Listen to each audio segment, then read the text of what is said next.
Well, then at some point, come clear it up. Exactly. And also, don't make it seem like that's what I was saying when she went on Oprah. I did not say that he was the one that perpetrated the violence against her. I said that there's an understanding as to who it actually was. I think we all misheard you. No, you didn't. I think you didn't say it like that, man. No, I did not. I said you did not. You said it is. She is him. You didn't. You said it was him. No, I didn't. Push pause. You were saying was true, the restraining order part or the abuse part?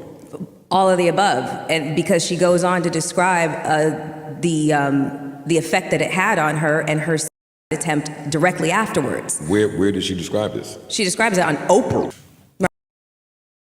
Right. So 30 years. That was very talented, Carlos. I do have to fucking commend you. Because you be lying so much. You're him. What's good, Elevators? It's your boy Elevation here with another episode of the JBP Elevated, where we speak on the Joe Budden podcast and all of his co-hosts on and off the pod. Hey, yo, this was flagrant. This was crazy. I can't believe they did this in real time. I was talking to my brother earlier. I thought they did it in the post. Like, of course they did because they put the visuals on it. But no, they did it in real time. They paused the pod and showed her, hey, you can't be doing this. Especially with as egregious as the statement that she made. She was adamant that he was the one that abused her. And you can't put that type of smut on somebody's name. But this is not a Dog Pile Melyssa episode for me. No, sir. I love this addition to the pod. Hopefully they implement this in the pod going forward for the co-hosts, and they don't try to make this a Melyssa Ford segment, because yes, her ass be lying, and I'll get to her a little later, but everyone up there lies in real time, and they will be adamant and stand on their lie. It just shows the stubbornness in all of us. So hopefully they make this a segment for everybody, because I thought it was funny and telling that Melyssa was used as the guinea pig or the scapegoat, whichever way you decide to look at it, for the implementation of this. And the person laughing the most was Ish. I just said this when I was speaking on Melyssa and Queen's Flip. Every time somebody is clowning on Queen's Flip, Melyssa is the loudest to laugh. She was laughing hard at that joke Mark made about Queen's Flip. But as soon as it's the reverse, they're the one that get the most mad at said person. Well, Ish, the same pertains to you, sir. You can't get this frustrated because it's gonna happen to you. This is gonna be implemented towards all of y'all on the pod, and Ish is gonna say something about his mans, and he's gonna get frustrated when it gets brought back up. But you were the main one laughing when it happened to Melyssa, because he said something on, I don't know if it was this pod or the pod previous to this, but he said that Eddie he said that Eddie Murphy bought Shrek. Come on, dog. Come on. Like, y'all all say egregious things up there. But Melyssa, when it comes to this type of a topic, you have to have proof. It's one thing when you say it was Eddie Griffin walking around with cartoonish dogs like Martin episodes and shit. But it's a completely different thing when you put this type of smut on somebody's name. And we should already know that Melyssa's tone deaf to the room, and the room being the internet, because whenever Malcolm Jamal Warner passed, she did that silly shit with the title change, saying it was his last interview, which is something that she could put up now because enough time has passed. And I said that when it happened. But as soon as he passed and the news broke, she was on that title switch. This is the last interview. So this is just going to bring more accountability to the pod, because a lot of the comments that you'll read on YouTube and Patreon are just us being frustrated at how factually incorrect they are and how steadfast they'll stand on these topics. It's just crazy. But I'm not mad. I wonder who came up with this idea. I wonder what they were thinking about when they were like, you know what? I'm tired of her lying. I'm tired of niggas getting off this bullshit. Let's implement this. And then the thing that makes me the most mad about stuff like this is that they'll throw the smut, and let's exclude Melyssa. People will throw the smut on David Justice's name or the man in his position's name, but the person that actually did it because he's more influential or has more power in this industry, they'll keep his name out. Everybody knows who it is, and if you don't know, I'm not going to be the one to say it. I'll say this, Mr. Longshot. See if you can put context clues together.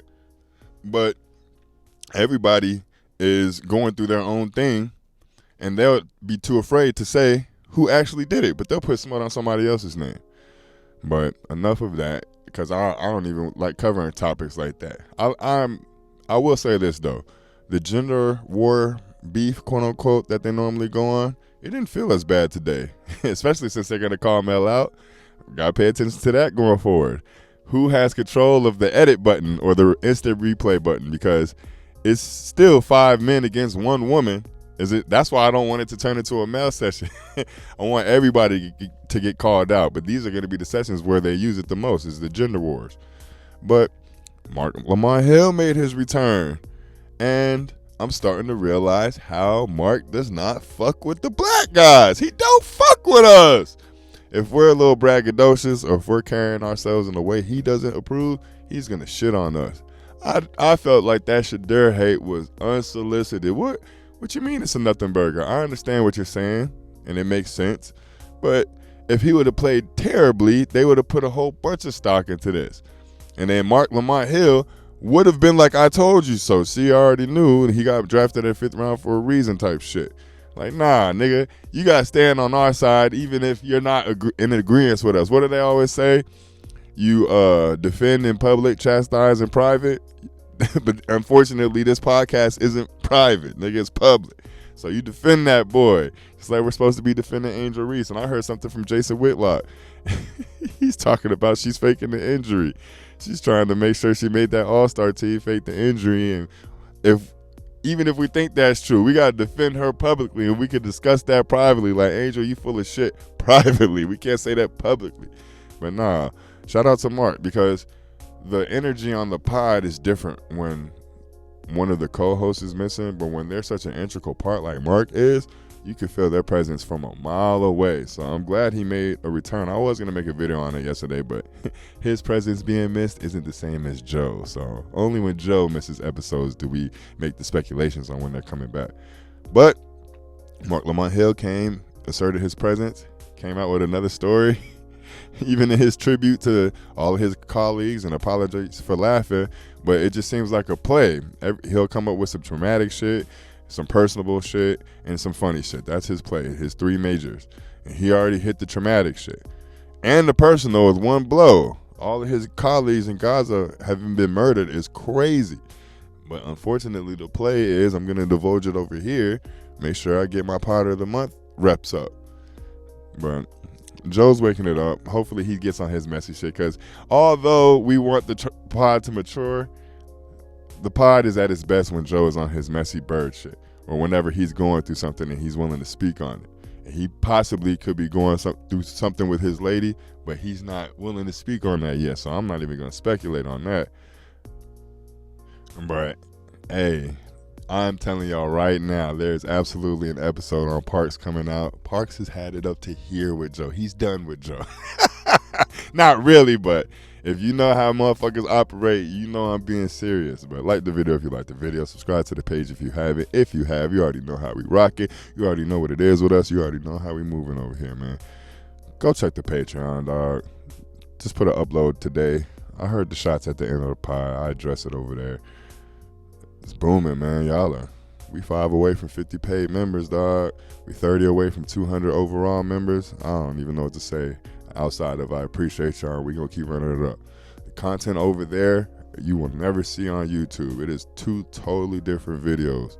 So go subscribe if you're trying to hear more from your boy. But I'll see y'all a little later today. Peace.